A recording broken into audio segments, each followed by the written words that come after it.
সোনালীর বিরুদ্ধে মা বাবার এমন কথা শুনে আমি বড্ড নেশায় জড়িয়ে পড়ি। আমি আগে থেকেই নেশা করি, কিন্তু বাবা এমন কথা বলাতে বড্ড নেশা শুরু করি।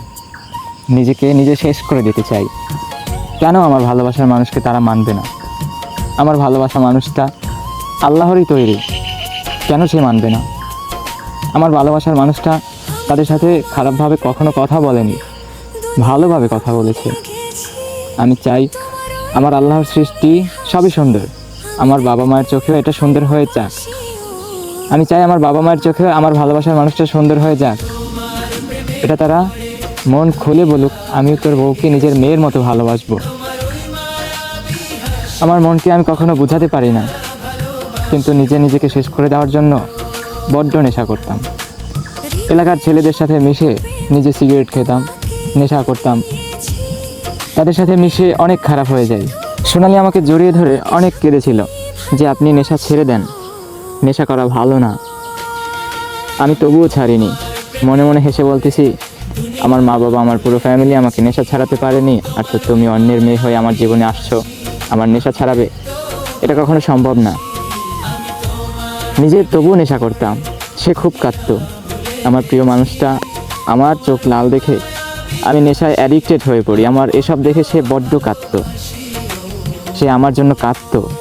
এটা আমাকে অবাক করে, এটা আমাকে ভীষণ অবাক করে। আমার ভালোবাসা মানুষের চোখের পানি আমাকে রাত্রবেলা ঘুমোতে দেয় না, প্রচুর ভাবায়। কেন আমি নেশা করি? অন্তত তার জন্য আমি নেশাটা ছেড়ে দেব, কিন্তু কিভাবে? হাজার রকম প্রশ্ন তার চোখের পানিতে আমাকে ধরা দেয়, কিন্তু ছাড়তে আমি পারি না।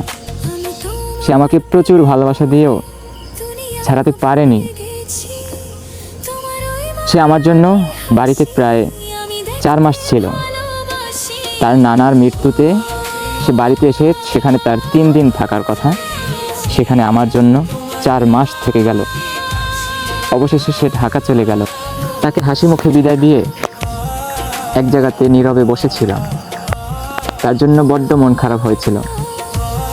তার কথা খুব মনে পড়তেছিল তখন। আমার মনে হচ্ছিল আমার শরীরটা ঠিক জায়গাতেই আছে, কিন্তু আমার অস্তিত্বটা ঢাকা চলে যাচ্ছে।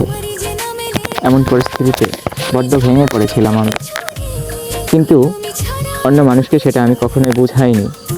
হেসে হলেও তাদের সাথে আমি কথা বলেছি। তারা আমাকে বুঝতে পারেনি আমার ভিতরে কী চলতেছে।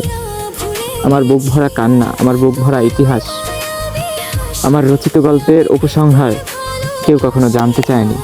অস্তিত্বহীন এই আমিটা সোনালীকে ছাড়া মোটেও ভালো নেই, আর আমি ভালো থাকিও নি কখনো সোনালীর সাথে যখন কথা বলেছি সেই মুহূর্তটা ছাড়া।